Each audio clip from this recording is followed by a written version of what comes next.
اعوذ باللہ من الشیطان الرجیم بسم اللہ الرحمن الرحیم۔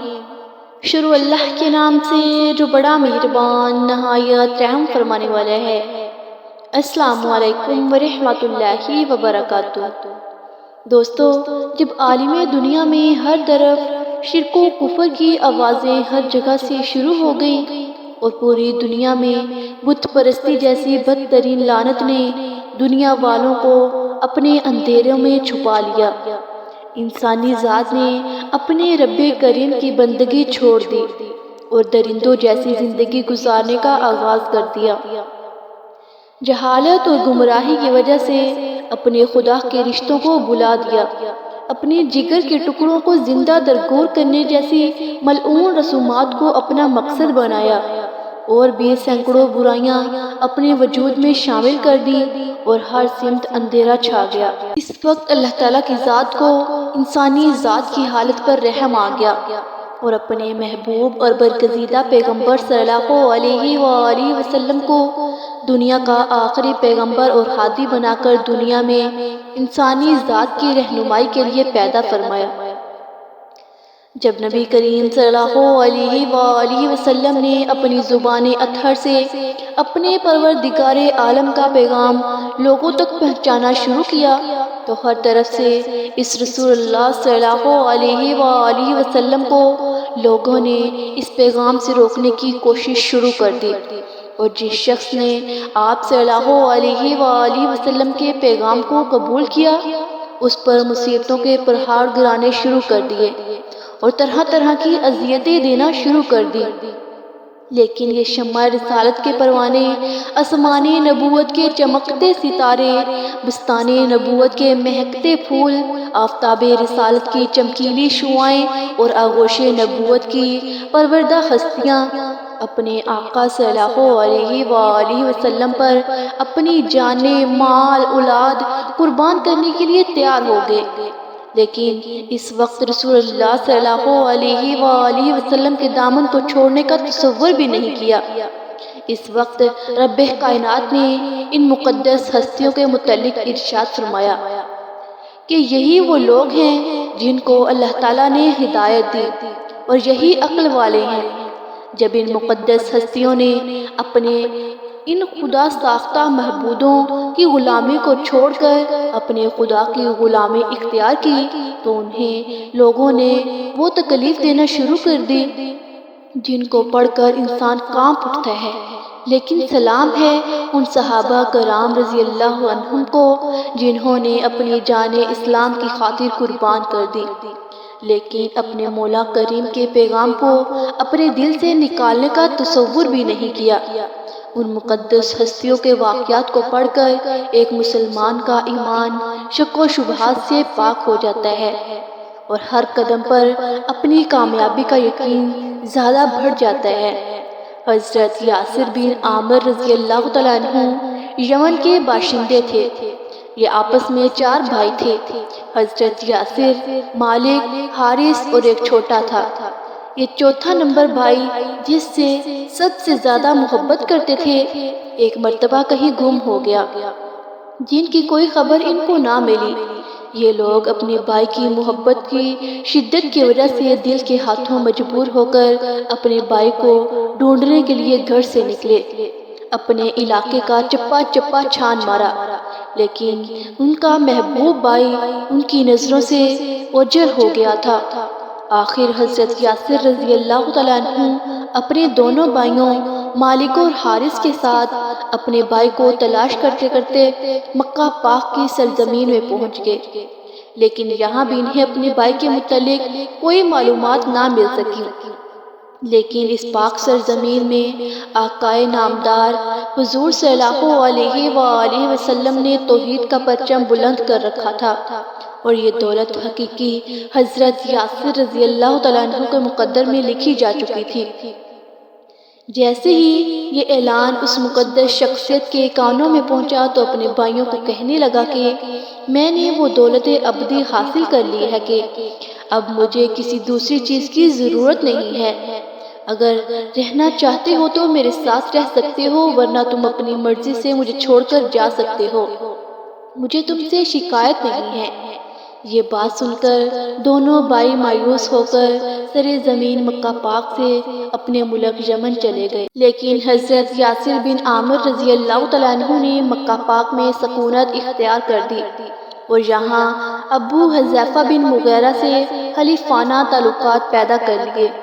ابو حذیفہ نے اپنی ایک نیک سیرت لونڈی حضرت سمیہ بنت خبات رضی اللہ تعالیٰ عنہ حضرت یاسر بن عامر رضی اللہ تعالیٰ عنہ کو بخش دی، جس سے انہوں نے نکاح کر لیا اور اپنی زندگی کے دن مکہ پاک میں گزارنے لگے۔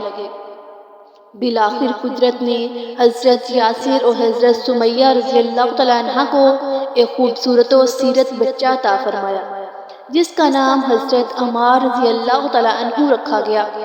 یہ مقدس بچہ آگے چل کر اپنی سیرت و صورت، کردار و گفتار، عشق رسول میں جھل کر تاریخ اسلام کا ایک مستقبل لال بن گیا، جس کی سیرت و عشق کے واقعات پڑھ کر انسانی عقل دنگ رہ جاتی ہے۔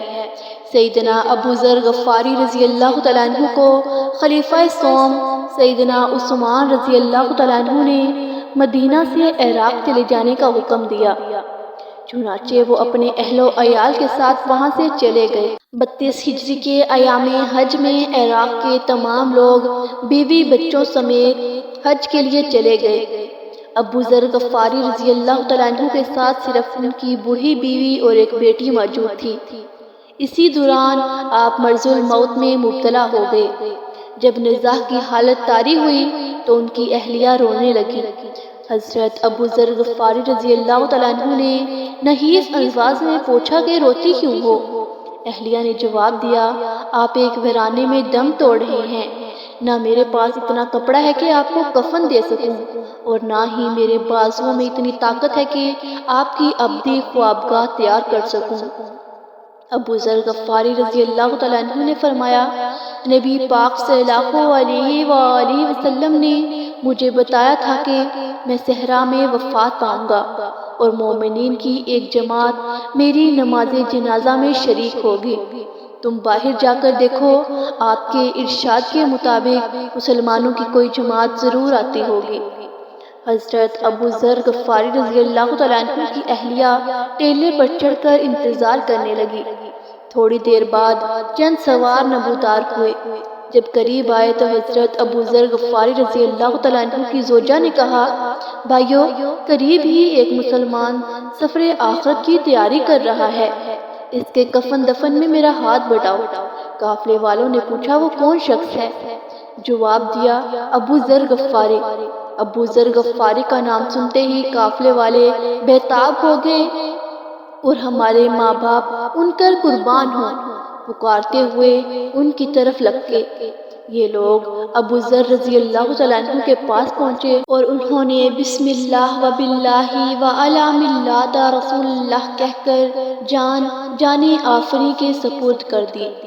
فقیہ امت سیدنا عبداللہ بن مسعود رضی اللہ تعالیٰ عنہ نے آپ کی نماز جنازہ پڑھائی اور پھر سب نے مل کر اس آفتاب رشد و ہدایت کو سپرد خاک کر دیا۔ دوستو، ایک مرتبہ نبی کریم صلی اللہ علیہ وآلہ وسلم حضرت ابو بکر صدیق رضی اللہ تعالیٰ عنہ، حضرت عمر فاروق رضی اللہ تعالیٰ عنہ اور حضرت عثمان رضی اللہ تعالیٰ عنہ، یہ بزرگ حضرات حضرت علی رضی اللہ تعالیٰ عنہ کے مکان میں تشریف لے گئے۔ اس مبارک مجلس میں سرور کونین صلی اللہ علیہ وآلہ وسلم اور چاروں خلفائے راشدین بھی موجود ہیں۔ حضرت علی رضی اللہ تعالیٰ عنہ اور ان کی زوجہ حضرت فاطمہ الزہرا رضی اللہ تعالیٰ عنہ مہمانوں کی خاطر تواضع کرنے کے لیے ان کے پاس جو سب سے بہترین چیز تھی وہ پیش کی۔ ایک شہد کا پیالہ لائیں، وہ خوبصورت اور چمکدار پیالہ تھا۔ اتفاق سے شہد کے پیالے میں ایک بال گر گیا۔ حضور صلی اللہ علیہ وآلہ وسلم کے دست مبارک میں جب وہ پیالہ آیا تو آپ صلی اللہ علیہ وآلہ وسلم نے ان حضرات کے سامنے وہ پیالہ پیش فرمایا اور ارشاد فرمایا، دیکھو اس پیالے کی خوبصورتی، اور اس میں شہد ہے اور شہد کے پیالے میں ایک بال پڑا ہوا ہے۔ ہر ایک اپنی طبیعت پر زور ڈال کر اپنی اپنی ذوق کے مطابق پیالہ اور بال کے متعلق اپنی رائے پیش کرے۔ حضرت ابو بکر صدیق رضی اللہ تعالیٰ عنہ نے فرمایا، اللہ کے رسول صلی اللہ علیہ وآلہ وسلم کے نزدیک مومن کا دل دہشت زیادہ روشن اور چمکدار ہے، اور اس کے دل میں جو ایمان ہے وہ شہد سے زیادہ شیریں ہے، لیکن ایمان کو موت تک حفاظت کر کے لے جانا بال سے زیادہ باریک ہے۔ اور حضرت عمر فاروق رضی اللہ تعالیٰ عنہ کے سامنے جب یہ پیالہ آیا تو حضرت عمر فاروق رضی اللہ تعالیٰ عنہ نے فرمایا، یا رسول اللہ صلی اللہ علیہ وآلہ وسلم، حکومت اس دشت سے زیادہ چمکدار اور روشن ہے، حکمرانی کرنا شہد سے زیادہ شیریں ہے، لیکن حکومت میں عدل اور انصاف کرنا مال سے زیادہ باریک ہے۔ حضرت عثمان رضی اللہ تعالیٰ عنہ نے فرمایا، یا رسول اللہ صلی اللہ علیہ وآلہ وسلم، میرے نزدیک علم دین دشت سے زیادہ روشن اور علم دین سکھانا شہد سے زیادہ شیریں ہے، لیکن اس پر عمل کرنا بال سے زیادہ باریک ہے۔ حضرت علی رضی اللہ تعالیٰ عنہ نے فرمایا، یا رسول اللہ صلی اللہ علیہ وآلہ وسلم، میرے نزدیک معزز مہمان دشت سے زیادہ روشن ہیں، اور ان کی مہمان نوازی شہد سے زیادہ شیریں ہے، اور ان کو خوش کرنا بال سے زیادہ باریک ہے۔ حضرت فاطمہ الزہرا رضی اللہ تعالیٰ عنہ فرماتی ہیں، عورت کے حق میں حیا اس دشت سے زیادہ روشن اور چمکدار ہے، اور اس کے چہرے پر پردہ اس شہد سے زیادہ شیریں ہے، اور ایک غیر مرد پر نگاہ نہ پڑے اور مرد کی اس پر نگاہ نہ پڑے، یہ بال سے زیادہ باریک ہے۔ حضور صلی اللہ علیہ وآلہ وسلم نے فرمایا، اللہ کی معرفت اس دشت سے زیادہ روشن ہے، موافقت الہی سے آگاہ ہو جانا، خرفت الہی حاصل ہو جانا اس شہد سے زیادہ شیریں ہے، اور اللہ کی معرفت کے بعد اس پر عمل کرنا یہ بال سے زیادہ باریک ہے۔ حضرت جبرائیل علیہ السلام نے فرمایا، میرے نزدیک راہ خدا دشت سے زیادہ روشن ہے، اور اللہ کی راہ میں اپنی جان و مال قربان کرنا، جہاد کرنا شہد سے زیادہ شیریں ہے۔ اور اس کے بعد فرمایا، اس پر استقامت یعنی موت تک راہ خدا میں چلتے رہنا بال سے زیادہ باریک ہے۔ اللہ تعالیٰ فرماتے ہیں، جنت اس دشت سے زیادہ روشن ہے، اور جنت کی نعمتیں اس شہد سے زیادہ شیریں ہیں، لیکن جنت تک پہنچنے کے لیے پل صراط سے گزرنا بال سے زیادہ باریک ہے۔ دوستو، اللہ پاک ہمیں بہتر عمل کرنے کی توفیق عطا فرمائے، اور ہمیں نیک عمل کرنے کی توفیق عطا فرمائے۔ آمین ثم آمین۔